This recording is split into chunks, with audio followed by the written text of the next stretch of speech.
Hey, what's going on, guys? This is Myles. Welcome to another video on my YouTube channel. Today we're going to be talking about how I was able to buy two properties for free, an investment property and our primary residence. Yes, if you guys have been following me on social media, you guys have seen that I bought a house for my family and I actually bought that property from one of my students. One of my students found an off-market deal on a system called PropStream, and you guys hear me talk about PropStream all the time on my podcast, on social media, all over the place, because it's amazing. So if you haven't got it, again, you need to go get PropStream. Just go check the links out in my description and you can go sign up for PropStream. But anyway, one of my students found an amazing property off market on PropStream and reached out to me. We went over the deal and that house was on 15 acres. So it's super beautiful. It was an old, vacant, like 1960s brick ranch house. And if you guys have been following my journey on social media, you see that I've been renovating this house. It's like super modern now, like white brick exterior, black windows. It's super awesome. So anyway, I just want to talk about how my wife and I were able to buy this property, right? Because, you know, I'm self-employed. So let's just kind of talk about how you can kind of like buy real estate. Generally, you can buy real estate just using cash, right? But there's no way I'm going to buy that property just full on cash. It was like $280,000. It wasn't just buying it cash. Now, the other way is to borrow and use traditional financing. So like a bank, you go to, the way most people go get a mortgage from, you know, their local credit union or Wells Fargo, Chase, Bank of America, you just, you know, go through the whole qualification process. Now, if you're self-employed and you've tried doing this, you already know it is a nightmare. I mean, it's almost essentially impossible. There's no way a bank's going to lend to you now after the 2008 housing market crash, right? With all the qualifications that they require, because first of all, you just don't even have W-2 income. I mean, it doesn't matter if you have $1 million in the bank. You don't have W-2 income. You don't have consistent income. So to them, you look like a huge liability. So they're just not going to lend to you. So then how do you get funding if you don't have $280,000 cash, or you can't really get a loan from just like traditional banks? Well, there's two ways that, there's one way for sure that has allowed me to just buy real estate in general, but there's two ways I'm going to share with you guys that allowed me to buy not only real estate in terms of investment, but also our primary. And this is really awesome. Again, like things I'm sharing with you guys, it's not just something I'm reading on a book or just, you know, took a course. And I'm literally going through this. This is like an actual experiential thing. So bought the property for $280,000 cash, but did I use my own cash? No. I actually borrowed and used private money. So if you guys haven't watched my video or listened to my podcast or followed me on social media or been in any of my Facebook groups, basically all the content out there where I talk about the power of private money, you really want to dive into that. And you should definitely go check out the link in my description on the ebook that I just wrote about how to buy real estate even if you're broke. And I really dive into private money there and you'll understand the power of it. But essentially, just to kind of save on time here, I was able to borrow private money. So I had a lender of mine who funded the entire thing, 100% funded, purchase and rehab, to buy that property and then rehab it. Now, generally private money is a short-term kind of thing because you're, you know, borrowing 50 grand, 80 grand, 100 grand, $20,000 to like purchase, you know, rehab a property, etc. But of course they're going to want their funds back. And generally the way you pay them back is you either sell that property on the market and then whatever that gross is, you pay them out of that and you take the net profit, or you just refinance. And that's essentially what we did, right? So I bought this property from one of my students. Her name's Marcella. Again, shout out to Marcella. Paid her a $7,000 wholesale fee to buy this deal from her. And I bought it cash, $280,000 with a private money lender, and then included obviously rehab costs and everything like that. And we've been renovating it for the past 6 months. Now, generally, and this is what I was told this, that you have to at least have whatever, you know, loan or have owned the property for at least 6 months before you go to refinance. And it was perfect because I generally do about 6-month terms anyway for short-term funding. But I actually learned you can refinance your property before the 6-month seasoning period. That's what it's called, a seasoning period. But you have to just show certain documentations and have to be able to like validate the value of that property with like invoices and receipts and things that you've done to the property to get the value to where it is. Now, I don't have to do that because I obviously have held it for 6 months and I could just do a refinance. Now again, if I'm gonna go refinance the property, how the heck am I gonna do that if I can't go to the bank and get traditional financing? Well, so let's kind of go back a little bit in terms of history. So we all know in 2008, if you talk to anyone who bought houses before 2008 or, you know, during that period, they would all tell you that is if you could essentially just, you know, if you just had a heartbeat, you could go buy real estate and get a loan from the banks. And what ended up happening is banks were just loaning were giving out loans to people that couldn't really afford them. And then obviously when the market took a hit and all these people couldn't afford their payments, there was a huge crash, and we all have heard of the 2008 housing market crash. So that really hurt a lot of people because they had loans that they could not afford because the qualifications weren't tight enough. That is why now today there are really serious qualifications and all these things and hoops that you have to jump through to be able to get funding from traditional banks, is because of what happened in 2008. So if you are self-employed, how the heck are you going to get funding? Well, over the years there have been lenders that have realized, like, especially in our generation today. Again, at the time of this video, it's 2023, and as you guys know, everyone is like an entrepreneur nowadays, right? Everyone's trying to make extra income, you create income online and create businesses, work from home, especially even after COVID, right?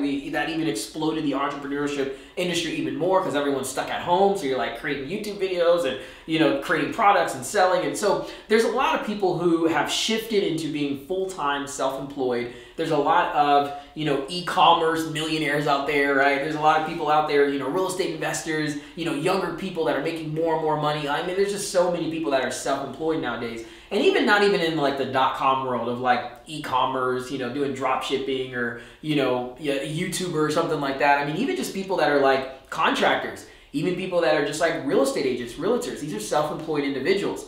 So there are lenders out there that have realized, wait a minute, there's an entire industry of people that still want to go buy their primary home. How the heck are they going to get funding? We need to create a product that we can customize for their specific situation so that they can afford and get qualified to go buy their own primary residence. So the loan that we use to go buy our primary residence without having W-2 income, without having to worry about, tax returns and things like that, it's called a bank statement loan. A bank statement loan. And what a bank statement loan, how it works, it's really, really cool. So essentially what they'll do is they will look at your bank statement. So you're self-employed, so some months you make 10 grand, some months it's maybe 35,000, maybe one month it's 2,000, maybe one month it's like 50 grand. It's kind of like, again, that's the whole idea with banks, while they're a little like hesitant to lend to entrepreneurs, is because sometimes the income, it's a little inconsistent, and that's just the life of an entrepreneur as you're growing your business.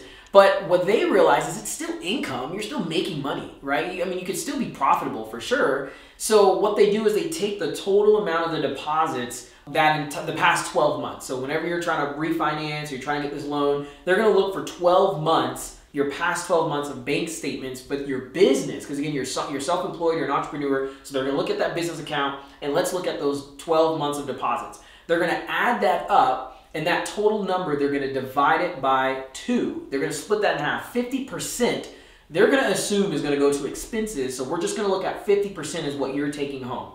And that's kind of what they're assuming. And then what they do is they take that 50% and they divide it by 12 so that it gets these monthly, a more consistent number on what you are actually earning on a monthly basis.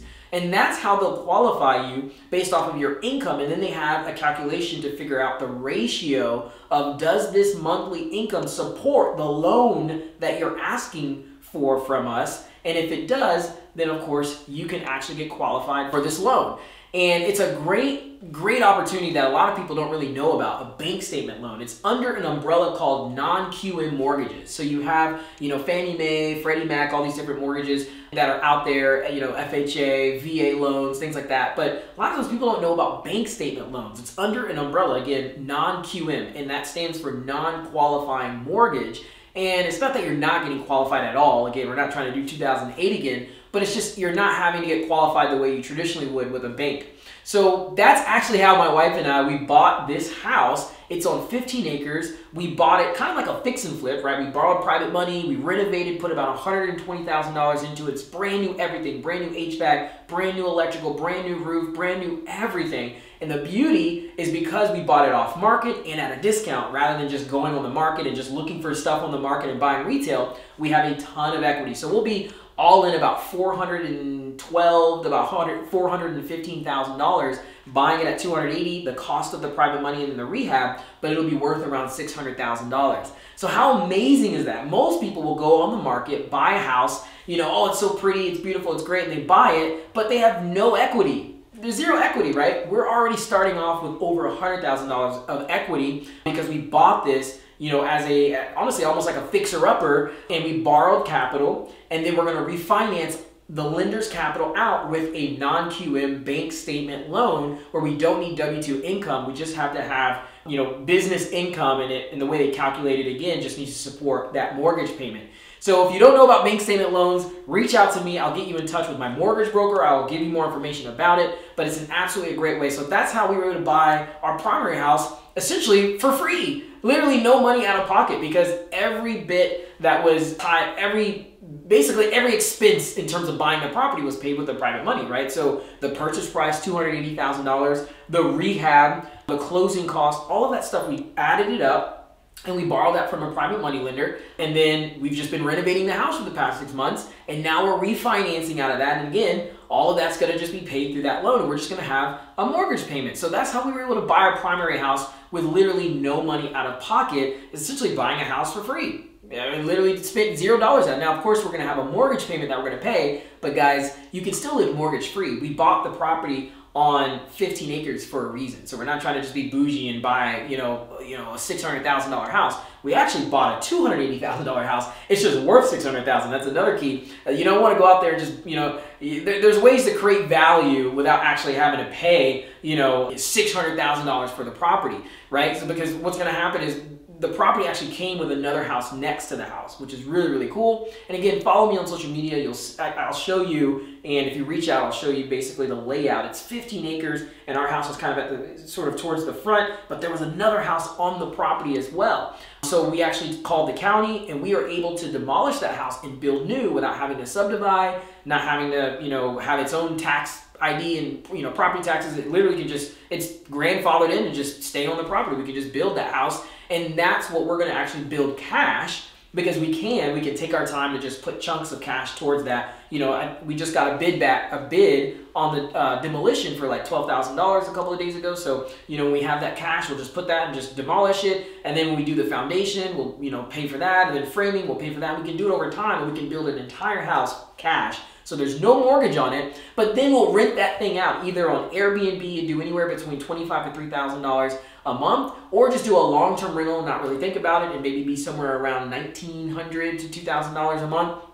And then that will actually pay our mortgage, so we can live mortgage-free. And there's some other stuff that we're going to do, obviously, on the property to live mortgage-free, and also have bought a house essentially for free, because we borrowed private money and we bought a deal at a very low discounted price, so that we could create a ton of equity that we could also just use, you could borrow against the equity, a home equity line of credit. So we have all this equity, and we have the ability to borrow against that right from the beginning. Whereas if you just bought a house on the market, you have no equity. You just paid retail, and you just bought the property. So there's a lot of benefits in buying it this way. So that was with a primary residence. Now I'm going to talk with an investment property. So my wife and I, we bought our first short-term rental. This was a tired landlord lead. So again, I talked to you guys a lot about tired landlords. So this I actually pulled from PropStream, and I sent a text messaging campaign using batched leads to do text messaging to the seller. Found the seller, and essentially what happened is this seller owned multiple rental properties. This property they had remodeled, and it was vacant though. They had a tenant in there, but it was vacant, and they're older in age, and they just didn't really feel like going through the process of throwing another tenant in there and managing the property. And because I reached out to them and it was off market and they're motivated and I'm direct to seller, then I was able to communicate to them how to create a win-win situation by asking the right questions to figure out what it is that they need. You don't want to focus on negotiating with sellers. And I talk about this, in my coaching community, about how to communicate to sellers a win-win situation without having to really negotiate. And the way you do that is you want to ask the right questions so that you can hear what their needs are and their problems, and then solve that problem. So for this individual, his problem was he didn't want to pay a lot in taxes. He didn't want to pay any capital gains tax. He's a tired landlord. He's sold a number of properties. He's done with paying taxes, but he wanted to sell this because he didn't want to have to deal with it anymore. Obviously, I'm not going to be managing unless I own it. So he wanted to sell the property, and I was like, dude, I'm willing to buy it and at your price if you're willing to be flexible in how we sell it, because I can also help mitigate your tax liability. So the way I did that was I structured what's called seller financing on this property. And what that means is the seller can actually finance 100% of the equity because he owns it free and clear. So he can actually be the bank. So it's awesome because it allows me to not have to go to the bank. I don't have to go pull tax returns, credit score, debt to income ratio, all the things that I would need to go to a lender or go to the bank to get qualified for, to go get a mortgage to go buy the house. I don't need to do that. The seller can be the bank, and we can create the mortgage together. We can work out the terms, the purchase price, the interest rate, the down payment, the length of time. It's all negotiable directly to the seller, which I absolutely love, which is why I love creative finance. So I was able to buy a house that was already remodeled. This house was already remodeled. The guy just had motivation, and he just didn't want to have to pay taxes on it. He didn't want to have to pay capital gains tax. So what we ended up structuring was a seller financing deal. The purchase price was $185,000. And the property was worth about $190,000, $195,000. And it's fine to pay retail because guess what? The cash at closing, or the down payment, was $0. So I literally paid $0 down for this house. No cash to him at all, because he didn't want to pay any capital gains tax. So he just said, look, you can buy the property and then we can just work out a mortgage payment. And that's what we ended up doing. So it was a $185,000 purchase price, 0 down, and guess what? 0% interest. Yes, you can do 0% interest because, again, the way I communicate to sellers is if we add interest to it, then I have to kind of reduce the purchase price because it's going to be more expensive. I want to pay you more, and then I just want to pay you income every month. Let's just focus on what that income payment is. We don't need to add interest and make it, this whole thing. I'll just pay you more on the purchase price and then just income. So that's amazing for me because now the seller's just thinking, okay, I won't have interest, but they're thinking they can sell their property for more, and it's easier for me because now I'm making principal payments only. Meaning every payment that goes towards that property is paying down that note, and it's not coming from me. It's a short-term rental. Or we could just turn it into a long-term rental because it works as a long-term rental as well. Which, by the way, side note, if you're looking at buying an Airbnb, and there's other videos I'll talk about this, but I'll just throw this in here. Anytime you're underwriting for a short-term rental or Airbnb, you want to make sure it works as a long-term rental first, and in addition, it works as an Airbnb. A lot of times people focus on buying a short-term rental, they do all their numbers, but then if anything happens, because things happen, the market can change, ordinances in that area, maybe you no longer can run Airbnb in that area or short-term rental, then you're like, well, crap, it needs to be a long-term rental, but you didn't run the numbers for a long-term rental, so you don't cash flow and it doesn't work, and you have to try and sell it. So you don't want to do that. You want to make sure it runs as a long-term rental and then a short-term rental in addition. So as a long-term rental on this property, I was going to make somewhere around 150 to 200 bucks. But then as a short-term rental, it was upwards to like $600 to $700 net. So it was an amazing opportunity, guys, because again, we were able to create seller financing. The seller owned the property free and clear. Now, it was a very specific, you're wondering, how do you find this type of seller? Well, again, go get PropStream. I've said it over and over. You can filter for these type of sellers, but also you got to know what kind of sellers these generally come up, or what kind of sellers generally create the best opportunities for this, and they're called tire landlords, right? And this tire landlord who owned multiple properties, he was just tired, wanted to get out of the business, but he had already remodeled the property, but he also wanted to mitigate his tax liability, so I structured seller financing, $185,000 purchase price, 0 down, so no cash to him, and then just $1,000 a month payment. Here's what's really amazing about this. I am willing to pay, most people would have tried to negotiate like, a lower, monthly payment to him. I could go to the bank and, maybe get 2.5% or 3% or 5 or 4 or whatever, and maybe your mortgage payment's at $600 or $700. I would rather pay the seller a little bit more per month with no interest, because now every payment is paying down that principal. But then also, here's why it's amazing. What is always going to increase? Just without a doubt, rents. Over time, rents just go up. Even if you buy in the ghetto of the most ghetto 20 years ago, 20 years later, even if it's still in the ghetto, just because of the cost of living and just economy, you're still going to be able to rent it out for more 20 years later than you did when you bought it. So rents always go up, but that mortgage payment will always stay the same.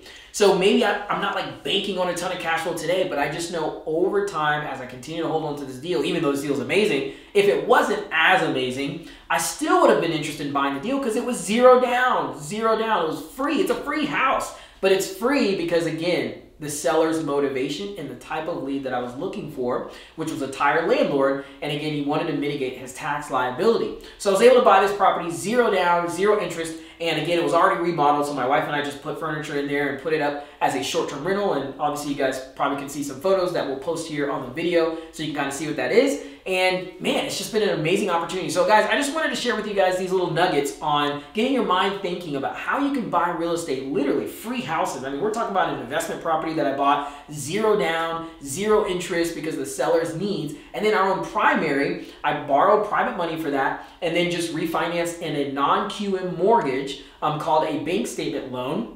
And basically $0 into that situation as well. These are just like free. I mean, you can literally continue to build an entire portfolio. This is how my wife and I are now at a $1.1 million assets owned in real estate because of these strategies. Now, again, there's a lot of ways you guys can get more information about this. I have a podcast you guys can go listen to. I have Facebook groups you guys can go check out. Obviously, my YouTube channel here, I'm giving you guys game on here. You can reach out to me personally. I have a coaching community, and I just came out with an ebook. If you're not interested in any other thing, you don't want to listen to the podcast, you don't want to join the Facebook group, you don't want to reach out to me, you don't want to be in the community, whatever the case is, then just go get my ebook. It's like a 20-minute read, and it has all this amazing information about how you can make money in real estate, essentially even if you're broke. So thank you guys for watching this video. Go check out the links in the description, and I will see you on the next video.